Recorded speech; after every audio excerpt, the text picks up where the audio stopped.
So this is The Intervention of the Sabine Women by Jacques-Louis David. It brings to life a story of the ancient Roman historian Livy, who lived 2,000 years ago in Rome, but is also so much more than that. This painting directly relates to David's experience as a leading figure in the French Revolution and his experience in the Reign of Terror in France at the end of the 18th century. David came up with this painting when he was imprisoned for his association with Jacobin.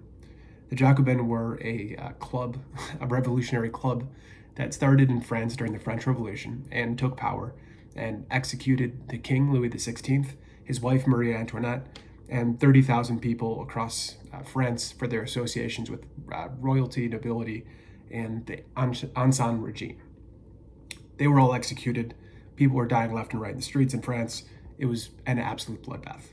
And David, sitting in jail, was thinking about all of this. He was visited by his estranged wife in prison and came up with the idea for this story.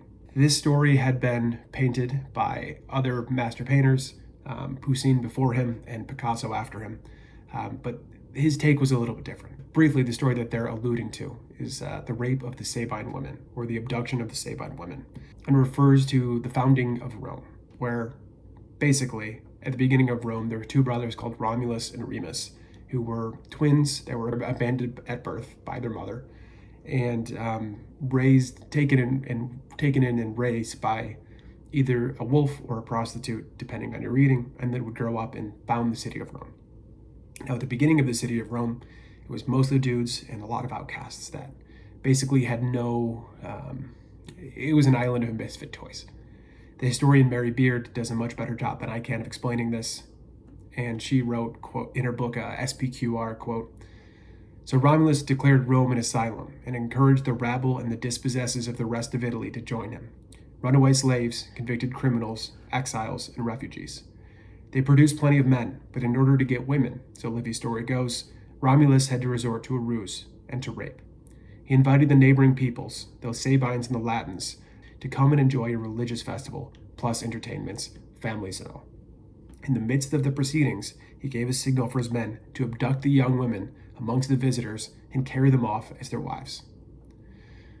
So what Picasso and Poussin were painting was this event where the founders of Rome, and which were, there's no other way to say it than rapists, kidnapped all these women and became the start of Rome. It's obviously thought-provoking to have something that insane as part of the founding mythology of your civilization, but David didn't take that angle. David took the next part of the story, which is when the Sabines, especially the fathers and the brothers of the abducted women, came to get them back.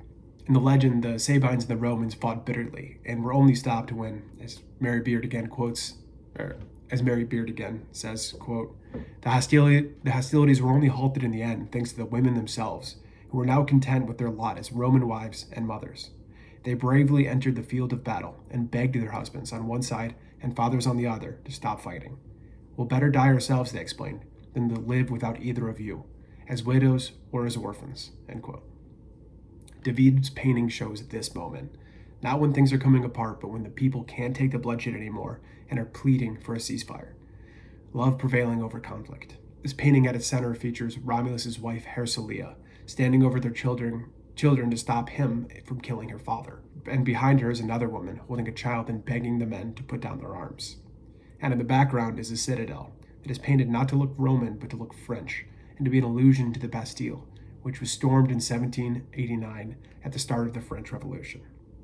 David brought all of these elements together and finished the painting in 1799, and today the painting hangs in the Louvre.